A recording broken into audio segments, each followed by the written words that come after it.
애청자 여러분, 안녕하십니까?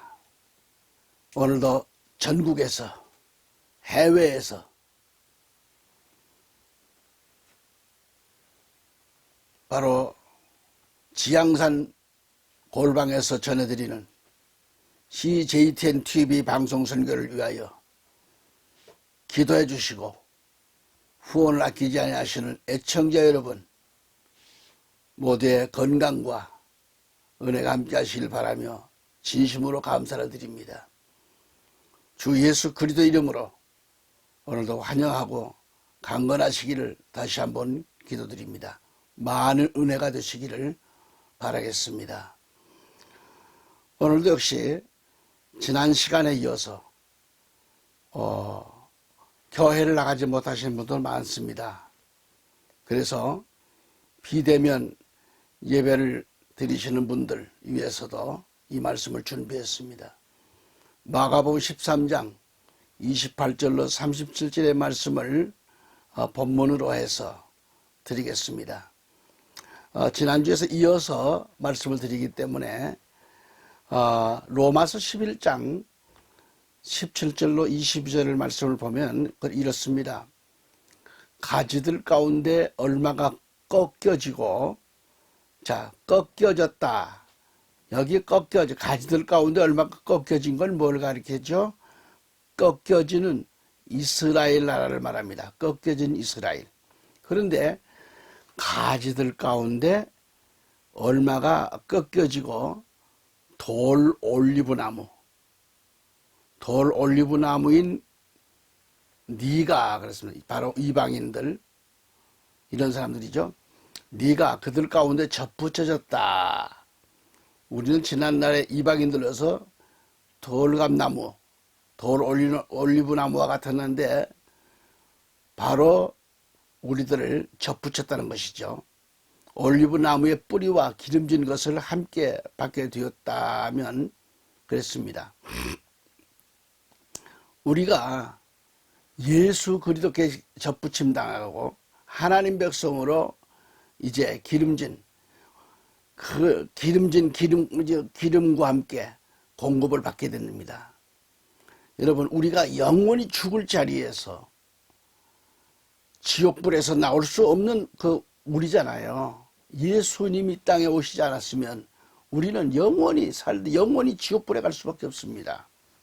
그런데 하나님이 아니면, 예수 그리스도가 아니면 이렇게 태어나서 이렇게 살다가 죽을 수밖에 없는 우리 인생들입니다. 그런데 하나님은 우리를 독생자 예수 그리스도를 이 땅에 보내주심으로 누구든지 주 예수 그리스도를 믿고 정말 영접하는 자는 구원함을 얻고 정말 하나님의 백성으로 살게 됩니다. 오늘도 그런 얘기를 또 쭉 하겠습니다. 그렇다면 우리가 왜 구원받아야 하는가? 왜? 그리고 왜 은혜 시대가 있는가? 왜 은혜 시대가 있는가? 우리는 지금 현재 은혜 시대에 살고 있는데 왜 예수 그리스도가 구원을 받아야 하고 은혜 시대에 살고 있는데 왜 은혜를 받아야 하는가? 구원을 받아야 하는가? 이런 말씀이겠습니다. 또한 이방인의 시대가 왜 있을까? 이방인의 시대는 뭔가, 뭘 말하는가? 그것은 바로 원가지인 이스라엘이 꺾여졌기 때문입니다. 자세한 걸 또 들으면 되겠습니다. 그러니까 원가지는 이스라엘 민족이죠. 이스라엘인데 얼마가 꺾여지지 않았더라면 이방인들인 우리가 구원받을 가망이 없었을 것입니다. 이걸 알아야 돼요. 은혜 시대를 생각한다고 하는 것은 생각도 못할 일입니다. 이 점을 로마서 11장에서 잘 말해주고 있는 겁니다. 이스라엘 가운데 얼마가 꺾여졌다. 얼마가 꺾여졌어요. 얼마 꺾여졌다는 말씀인데 그 일로 인해서 오늘 우리 이방인들에게 구원받을 기회가 주어졌다라는 말씀입니다. 이렇게 해서 이방인의 시대가 열린 거죠. 그러니까 이방인에게로 구원의 시대가 열려졌고 저 이스라엘은 지금 넘어져 있는 겁니다. 꺾여져 있는 나무예요. 꺾여져 있습니다. 축복권과 장자권이 유대나라와 백성들에게서 이제 이방인들이었던 이방인들이었던 우리에게 이렇게 넘어온 거죠. 그 기회가. 이렇게 볼 때 지금 저 이스라엘은 아주 그런 억울하기 이를 데가 없습니다. 그래서 이 이야기는 로마서 11장 전체에서 말해주고 있는 거예요. 그러나 마지막 때에 가서 이제 우리는 넘어지게 되고 이제 저 유대인들은 다시 회복될 것을 성경은 가르쳐주고 있어요. 그렇게 지금 은혜시대에 은혜 받고 있던 우리가 넘어져요. 끝까지 잘 들어보시기 바랍니다. 왜 그런가? 분명한 것은요, 마지막 때에는 우리가 넘어진다고 했으니 정신을 똑바로 차리지 않으면 안 됩니다. 그래서 성경에는 자긍하지 말고 교만하지 말라 이렇게 말씀하셨어요. 로마서 11장 33절에도 오 깊도다. 하나님의 지혜와 지식의 부요함이요. 그분의 심판을 어찌 헤아리며 그분의 지나간 길을 어찌 찾아내리오라고 했습니다. 여러분, 우리 모두가 마지막 때에 넘어지거나 시험 들어가지고 교회를 떠난다든지 그러면 그건 끝장인 거죠. 이걸 경고하고 있습니다. 그러니까 마태복음 26장 41절에 가서 말씀을 보신다면 예수께서 이렇게 말씀하셨어요. 어떻게? 너희가 시험에 들지 않도록 깨어 기도하라. 참으로 영은 영원하지만 육신이 연약하도다라고 말씀하고 있습니다. 제가 지금 새롭게 번역된 성경을 가지고 보고 있습니다. 여기서 영은 영원하지만 육신이 연약하다라는 말씀이에요. 육신이 연약하다. 결단이 연약하고. 그래서 개역성경에는 마음은 원이로 되라 그렇게 돼 있잖아요.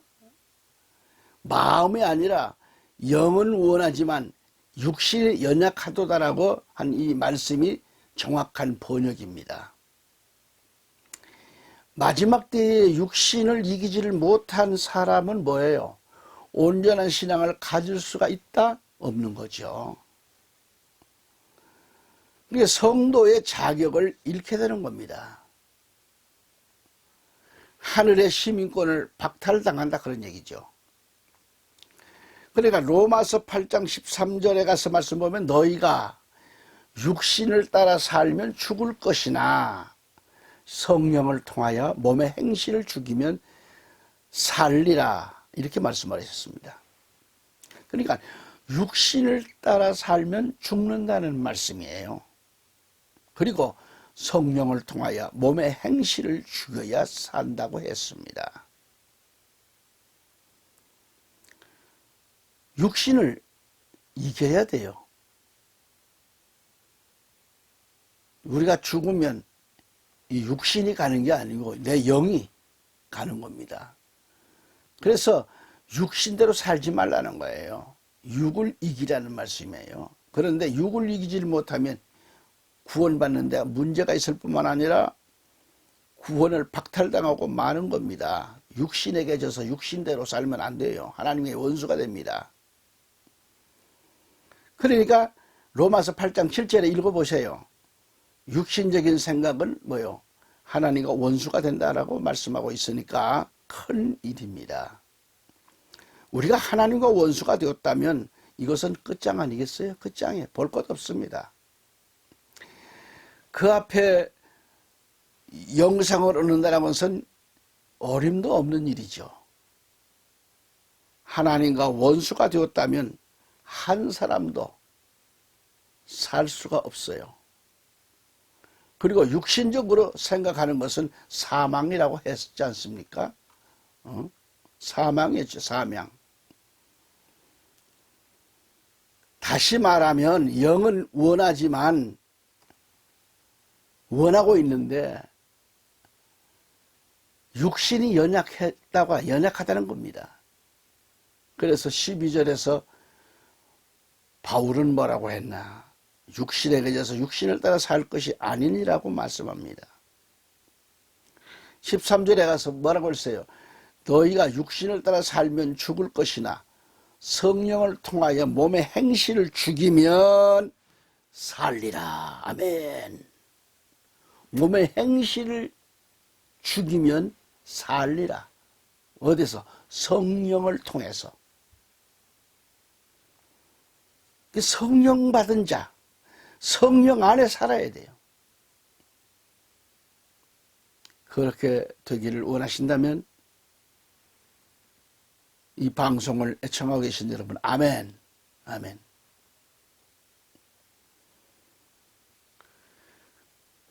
여러분이나 목사인 저도 마지막 때에 구원받고 온전히 살 길이 뭐예요? 육신을 이겨야 합니다.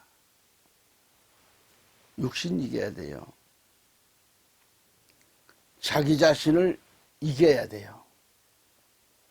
요한계시록에서도 예수님의 7교회에게 하시는 말씀이 공통점이 이기는 자입니다. 이기는 자. 그렇게 계시록 2장을 펼쳐보세요.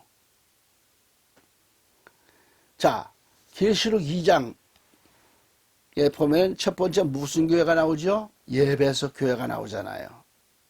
예배석 교회 하시는 말씀이 뭘까요? 2장 7절에 가서 보면 귀 있는 자는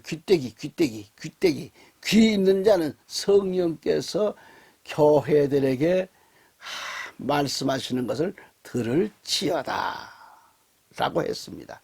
그러니까 여기도 이기는 자가 들어요. 이기는 자에게는 내가 하나님의 낙원 가운데 있는 생명나무를 주어서 먹게 하리라고 했습니다. 아멘.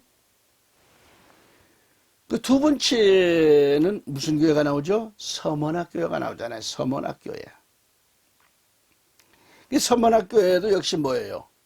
2장 11절에 보면은 귀 있는 자 그랬어요. 귀 있는 자. 귀 있는 자는 성령께서 교회들에게 말씀하시는 것을 들으라. 그러니까 여기서도 공통점이 이기는 자입니다. 이기는 자는 주님이 뭘 약속하시나요? 둘째 사망으로부터 해를 받지 않게 해주겠다는 거예요. 둘째 사망으로부터 해를 받지 않게 해주겠다. 아멘. 그러면 세 번째 교회가 뭐가 나오죠? 퍼가모 교회가 나옵니다. 퍼가모라고 그러죠. 퍼가모 교회가 나오는데 2장 17절에 귀 있는 자는 그래요. 귀 있는 자는 성령께서 교회들에게 말씀하시는 것을 들을지어다. 그러니까 이기는 자가 누구예요? 여기서도 역시 이기는 자. 이기는 자는 예수님 말씀하시기를 내가 감추어진 만나를 주어서 먹게 하리라고 했습니다. 먹게 해준다. 또 이기는 자에게는 뭘 준다? 약속하십니다. 흰 돌을 주는데 그 돌에는 새로운 이름이 기록되어서 그것을 받는 자 외에는 아는 사람이 없으리라 그랬어요. 그러니까 구원받고 이 말씀 안에 이기는 자는 이러한 하나님의 놀라운 특권이 주어져요. 받는 자, 이걸 받는 자 외가 몰라요. 아는 사람이 없다는 겁니다. 천국에 우리가 가는 것, 천국에서 받는 것, 약속된 게 얼마나 큰 겁니까? 얼마나 귀한 겁니까? 누구든지 주 예수 그리스도를 영접하고 구원함을 받고 죄사함을 받은 자, 거듭나고 변화된 자라야 되겠죠. 그 다음에 사대교회에게 하시는 말이 뭘까요? 응?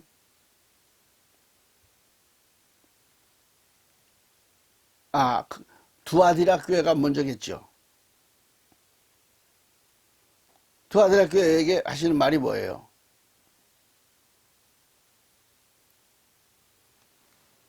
(2장 26절) 보시면 여기서도 이기는 자예요.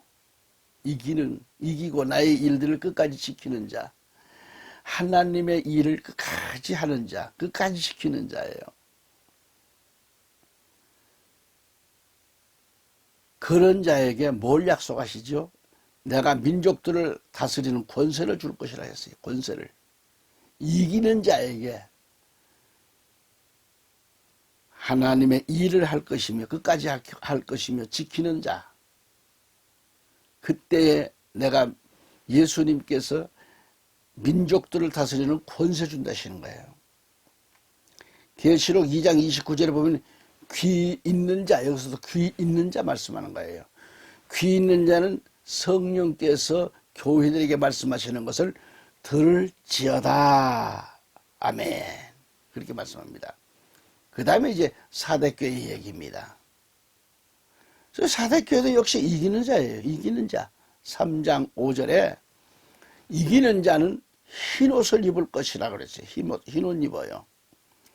내가 그의 이름을 생명책에서 결코 지우지 아니할 것이라. 생명책에서 지우지 않는다 그랬어요. 이기는 자. 또 그의 이름을 내 아버지 앞과 그의 천사들 앞에서 시인한다 그랬어요. 그러면서 계시록 3장 6절에 약속의 말씀이 뭐예요? 귀 있는 자.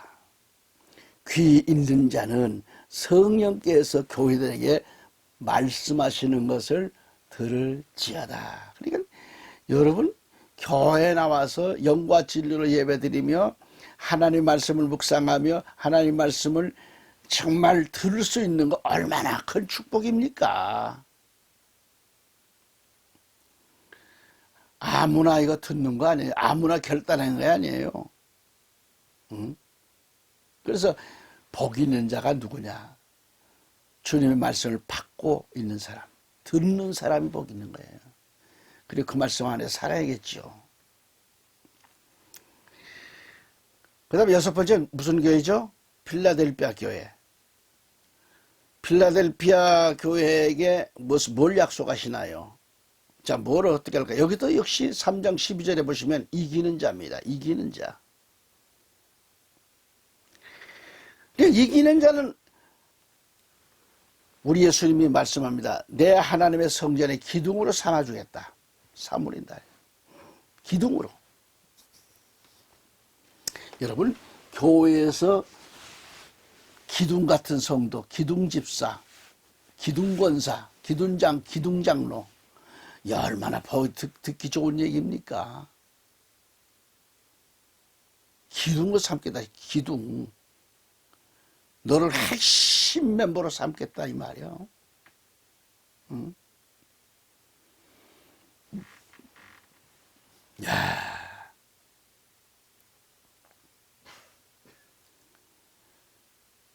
그러니까 내가 성전의 기둥이 돼서 삼는데 그가 결코 다시 나가지 아니하리라.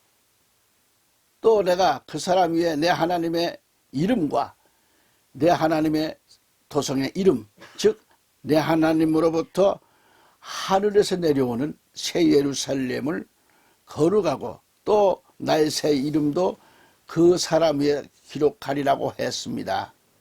그러면서 3장 13절에 보면 귀 있는 자는 여기서도 귀 있는 자예요. 성령께서 교회들에게 말씀하시는 것을 들을지어다. 들을지어다. 아멘. 그러니까 신앙생활에 이기는 자. 이기는 자의 그 멤버에, 그 반열에 여러분이 선다는 것 얼마나 기쁜 일입니까? 우리가 운동회를 갖고, 지금 운동회가 좀 못 열리고 있지만 운동회를 갖고 어떤 종목을 갖고 있든지 거기서 달리기를 했든지 뭘 했든지 1등을 하게 되는 사람들을 보면 종합적으로 그날 1등한 사람들이 쭉 앞에 서서 상을 받고 그러잖아요.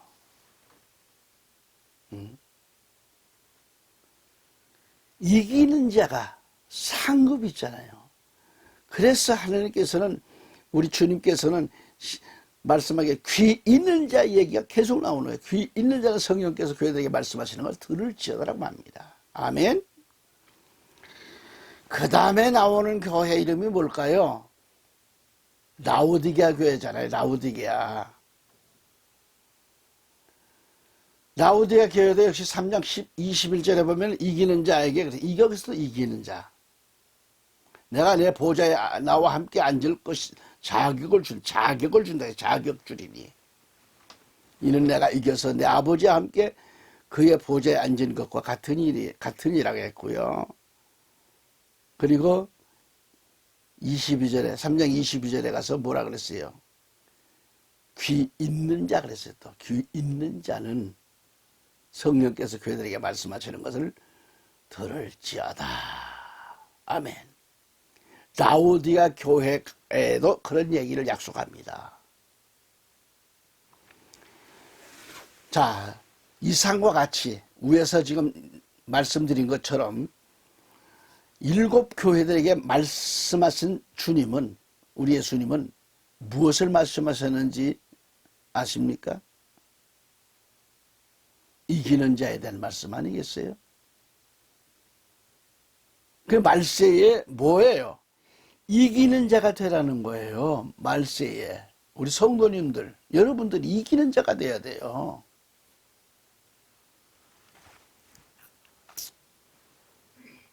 여기 이기는 자라야 하나님의 구원의 멤버에 합류한다는 것입니다. 알겠습니까?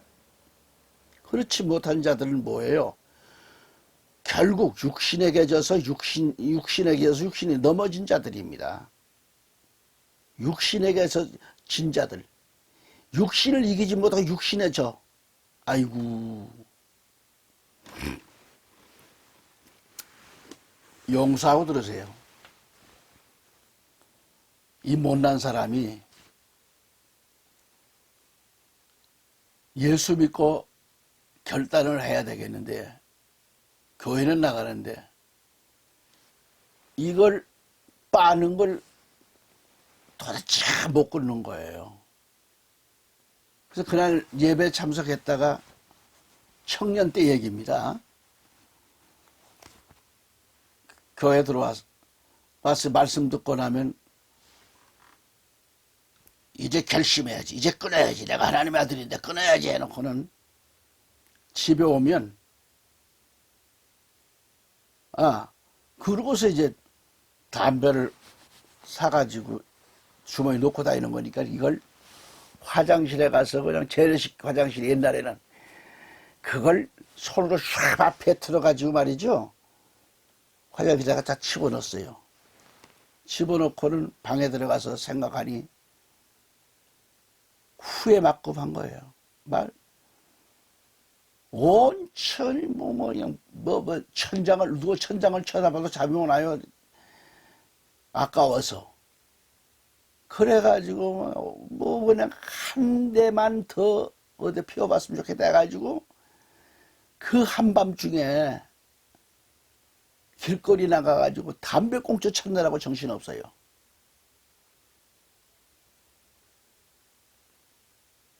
그러다가 하나 찾으면 세상을 다 얻은 것 같아요.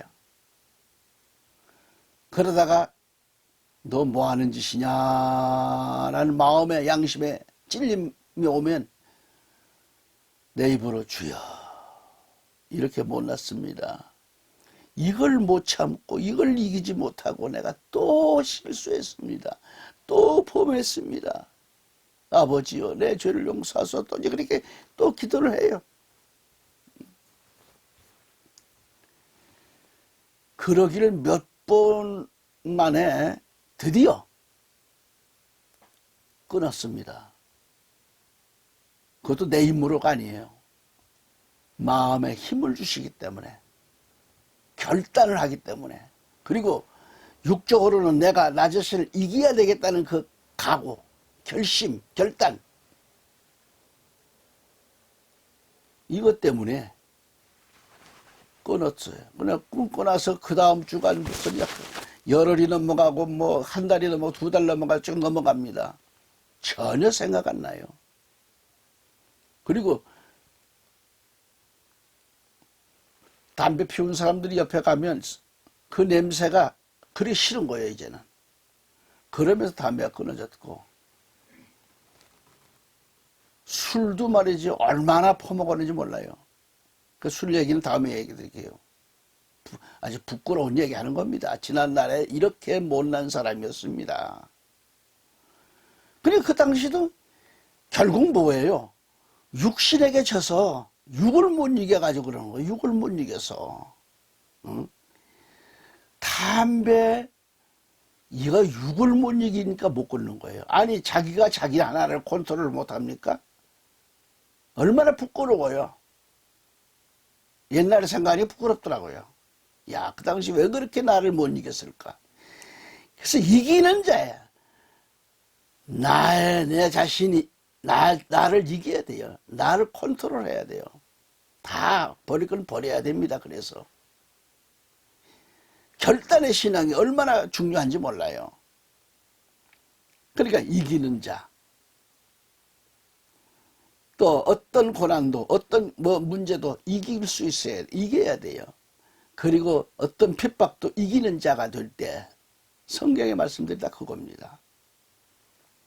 그때 또 한번 약속을 주시잖아요. 성령이 교회들이 가신 말씀을 들을지어다라고 말씀을 주고 있어요. 그러니까 다시 말씀드리면 여기 이기는 자라야 하나님의 구원의 멤버에 합류된다는 얘기고요. 그렇지 못한 자들은 육신에게 져서 넘어진 자들인데 이들은 뭐요? 멸망 아닙니까? 멸망. 이걸 가리켜요. 그리고 하나님과의 원수가 된다고 그랬으니 이 얼마나 참, 여러분 주님과 원수가 되면 뭐 살 사람이 있어요? 없어. 하나님과의 원수는 마지막 때에 주님 심판 때에 가루가 돼서 흔적도 없이 날라버릴 것인데 그날이 가깝다라고 말씀한 겁니다.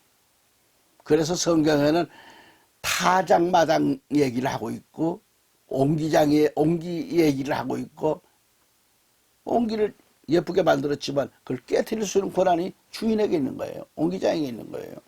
하나님께서는 우리를 지으셨지만은 우리가 곁길로 가고 모났을 때에 회개 안 하고 곁길로 갈 때는 원수가 되는 겁니다. 하나님께서는 구원받아서 생명책에 그 이름이 기록됐다 할지라도 지워버리시는 거예요. 나중에는요. 죄 가운데 살면 하나님은 끝까지 기다리시다가 지우십니다. 그러니까 하나님은 스가랴 선지를 통해서 이렇게 말씀하고 엄히 경고하고 있어요. 경고하고 있습니다. 스가랴 13장 9절에 가서 보면은 내가 그 3분의 1을 불로 통과하게 해서 은을 정련하듯이 그들을 정련할 것이며 금을 단련하는 것처럼 그들을 단련하리라. 그들이 내 이름을 부르리니 내가 그들을 들으리라. 내가 말하기를 이는 나의 백성이라 할 것이요.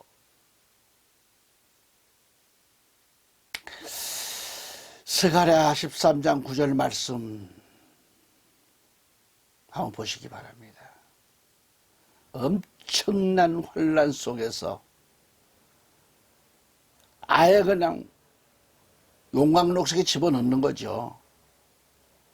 그 속에서도 끝까지 주님을, 자기 자신을 이기고 주님을 찾는 그에게는 너는 나의 백성이 되리라고 말씀하고 있잖아요. 그들은 말하기를 주는 나의 하나님이시라 할 것이라 그랬습니다. 여기서 주님의 심판을 받아가지고 3분의 2는 멸망합니다. 그리고 3분의 1이 남았는데 이들을 하나님은 불 속에 집어넣어서 참신자를 구별해 내신다 그런 얘기죠. 참신자인지 가짜신자인지, 진짜인지 가짜인지 환란의 불도가니 속에 집어넣어 봐야 알 수 있다는 것입니다. 오늘 말씀을 듣고 있는 여러분들, 애청자 여러분, 당신이 오늘 참신자인지 불신자인지 고난의 불 속에다가 집어넣어 보니까 알 수 있어요. 참신앙인지 가짜신앙인지. 예수님도 마귀에게 이끌려서 시험을 당하기도 했지 않습니까? 어디에? 마태복음 4장 1절을 와서 보시면 그때 예수께서 마귀에게 시험을 받으시려고 성령의 인도로 광야에 가시니라 그랬어요. 나와 여러분은 육신이 너무도 연약합니다. 그러나 우리는 영이 원하는 길로 가야만 합니다. 시험을 영으로 이기는 자들이 되어야만 합니다. 창세기 22장 1절에 하나님께서 아브라함을 시험하시려고 했어요. 사람이란 여러분 시험이라고 하는 것은 넘어지는 것을 말합니다. 우리는 시험을 받을 때에 넘어져서는 안 됩니다. 시험을 영으로 이기는 그런 자랑스러운 신앙인이 되어야 하는 거죠. 내가 이긴다고 하는 것, 내가 이기는 것은 내가 사는 길이라고 초대도 말씀했죠. 지면 완전히 탈락입니다. 아브라함은 창세기 12장에서 주의 말씀대로 주님을 믿음으로 믿고 따랐을 때 그가 뭐가 됐어요? 믿음의 조상이 되잖아요. 조상.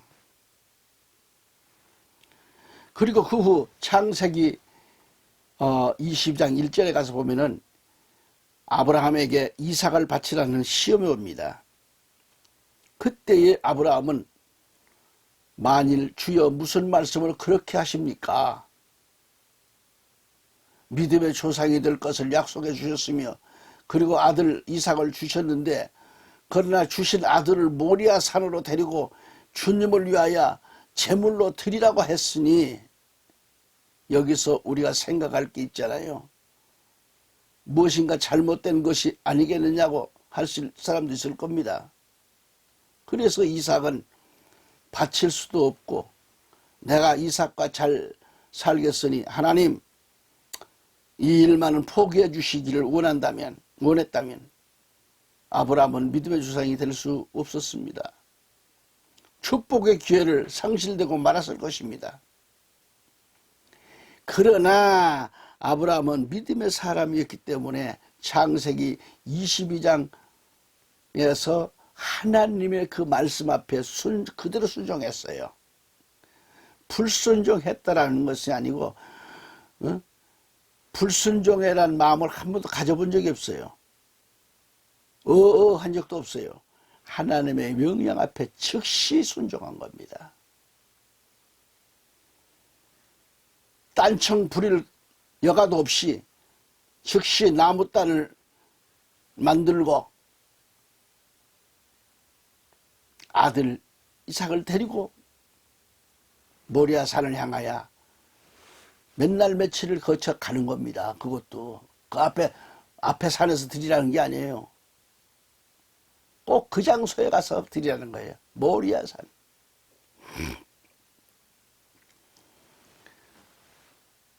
여러분, 아브라함의 순종을 통하여 오늘 우리에게도 그러한 믿음을 본받고 순종하라는 뜻으로 암시해 주는 말씀이라고 봐야 돼요. 고린도전서 3장 13절에 보면 뭐라고 했죠? 하나님은 시험을 허락하사 참신자의 모습을 말씀해 주고 있습니다. 각 사람의 일한 것이 나타나는데 그날이 그것을 밝힐 것이라고 했고 이는 그것이 불로써 드러나고 또 그 불은 각 사람의 일한 것이 어떤 종류인지를 시험할 것이기 때문이라는 말씀을 했습니다. 여기서 그날은 마지막 종말을 가리킵니다. 그날. 이 방송을 시청하고 계시는 애청자 여러분, 말세에는 절대 시험에 들면 안 됩니다. 코로나19로 인해서 어려움을 당하신다 할지라도 여러분, 지금 얼마나 우리나라 형편이 지금 얼마나 힘듭니까? 상인들로부터 모든 분야가 다 힘듭니다. 이때에 우리 믿음을 가진 성도들은 넘어지면 안 됩니다. 예배가 넘어지면 안 됩니다. 하나님 앞에 영과 진리로 예배 드리며 하나님 앞에 드릴 것을 감사함으로 드리며 적은 수비일지라도 하나님께 드리며 10의 1조를 드리며 감사하는 생활을 가져야 됩니다. 오직 이기는 자가 되어야 됩니다. 자기를 이기지 못하면 하나님 앞에 드릴 수도 없습니다. 그 어떤 것도 못 드립니다. 오직 시험에 합격돼야 됩니다. 그래서 마지막 때에 시험 들면 끝장입니다. 시험을 물리치고 이기는 자들이 되시길 바랍니다. 현재 시험에 들어있다고 하면 속히 빠져나오십시오. 속히 마음을 돌이키십시오. 마지막 때에 가서는 그 시험으로 말미암아 죽음의 길로 직행할 수밖에 없습니다. 이 점을 우리는 명심하자는 얘기죠. 마지막 때 우리는 시험에 들지 말아야 합니다. 그리고 목회자가 마음에 들지 않는다고 해서 시험에 들면 결국 자신이 망하는 길임을 알아야 합니다. 마지막 때 주의 참된 종은 바른 진리와 바른 말만 하기 때문에 많은 사람들이 싫어합니다. 그렇다고 해서 바른 진리의 말씀 앞에 시험 든다면 그거는 끝장 아니겠어요? 다음으로 여름철이 되면 뭐가 돼요? 지금 우리는 좀 가을에 접어들어서 벌써 아침 저녁은 싸늘한데요. 여름철이 되면 땀이 자주 나잖아요. 땀이. 조금만 움직이면 막 땀이 많이 나고 어떤 분은 밥을 먹으면서 땀은 막 나요. 우리 손녀 보니까 잠을 자면서도 머리에 땀이 나가지고 짜증 부리더라고요. 여름은 찜통도 위에 땀을 많이 쏟아내기 때문에 살결이 끈적거려요. 그리고 냄새가 나요. 더구나 이제 저 같은 경우는 이제 70대가 되고 나니까 몸에 하루라도 이틀 뭐 넘어가면 샤워 안 하면 냄새가 나요. 추잡해지기 시작해요 지금. 그래서 샤워를 자주 하는 거예요. 아침과 저녁에도 자주 샤워를 할 수 있고 말이죠. 이처럼 마지막 때에 믿음을 가진 신앙이라면 영적으로 목욕을 자주 하는 것 잊지 않아야 됩니다. 이것은 영적으로 목욕한다는 게 뭐죠? 수시로 기도하는 것입니다. 기도와 말씀으로 영을 새롭게 한다는 것을 말해주는 거예요. 아멘? 새벽 기도가 숙달된 사람은 힘들지 않고 좋지만요. 새벽 기도에 적응이 안 된 사람은 힘듭니다. 하지만 먼저 자신을 죽여야 돼요. 이것도 새벽 기도도 자신을 죽여야 할 수 있어요. 그래야 새벽 기도를 통해서 회개 기도가 터지고 나오는 거고 회개 기도를 통해서 날마다 목욕하듯이 기도로서 씻어야 합니다. 아침에도 기도로서 회개하고 씻어야 되고 점심때에도 기도해요. 저녁때에도 기도하고 회개하고 씻어야 돼요. 말씀으로 기도로 씻어야 됩니다. 아멘? 자꾸 샤워하세요. 예배소서 5장 26절 보면 이는 그가 교회를 말씀에 의한 물로 씻어 거룩하게 하시고 그래서 말씀으로 씻으라는 거예요. 말씀에 의한 물로 씻어. 말씀은 물은 말씀입니다. 거룩하게 하시고 깨끗하게 하사 그랬어요. 애청자 여러분, 회개 없는 신앙은 인생은 죽은 인생이에요. 여러분, 애청자 여러분, 회개 없는 인생은 생명 없는 인생입니다. 또한 회개는 내가 천국과 연결되는 최고의 고리인 것을 잊지를 말기를 바랍니다. 그래서 회개는 너무도 좋은 거고요. 천국과 고리를 연결하는 기회임을 잊지 말기를 바랍니다. 거듭 강조한다면 성경 말씀에서 목욕한다는 것은 다 회개와 관계가 되어 있습니다. 목욕하고 나면 심령의 변화가 와요. 구약에 목욕하러 가서 모세를 건져냈잖아요. 목욕하러 가서 모세를 물에서 건져냈다고 하는 것은 이런 의미가 있는 거예요. 파라오에 따른 교회의 표상이 되는데 이것은 교회가 회개하니까 그렇게 좋은 성도를 보내주었다는 뜻으로 보는 겁니다. 아멘. 예컨대 밧세바의 그 아내가 목욕하다가 무엇이 되었는가? 황후가 되잖아요. 물론 우리 이 장면을 부정하게 볼 수 있습니다. 하지만 영적으로 좋은 안경을 끼고 믿음을 말씀으로 보면 갔다가 이 말씀이 그런 뜻이구나 하고 이해가 될 겁니다. 다시 말하면 밧세바의 아내는 목욕하러 갔다가 다윗을 만나서 뭐가 됐어요? 황후가 되잖아요.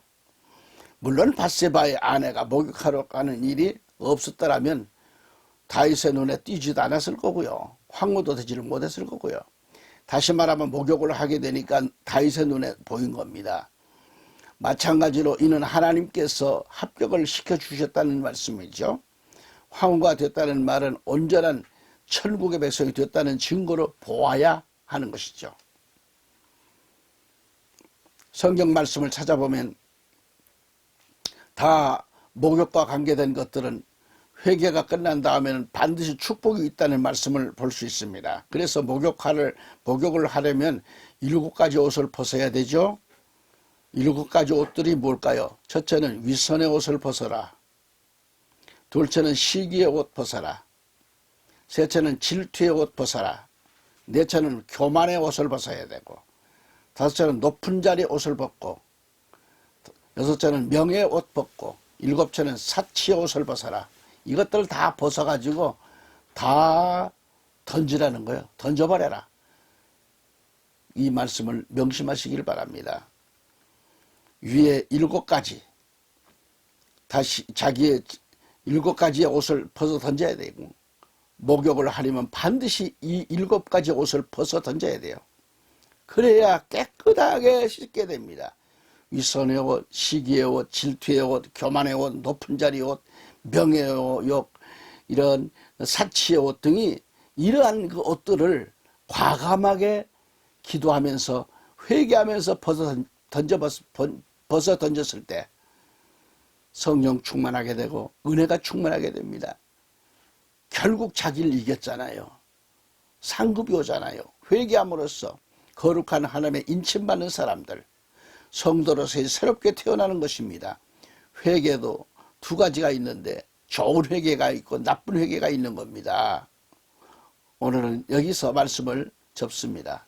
다음 시간 또 다시 여러분과 만남을 바라고 마라나다 주의 은혜가 함께 하시길 기원합니다. 감사합니다.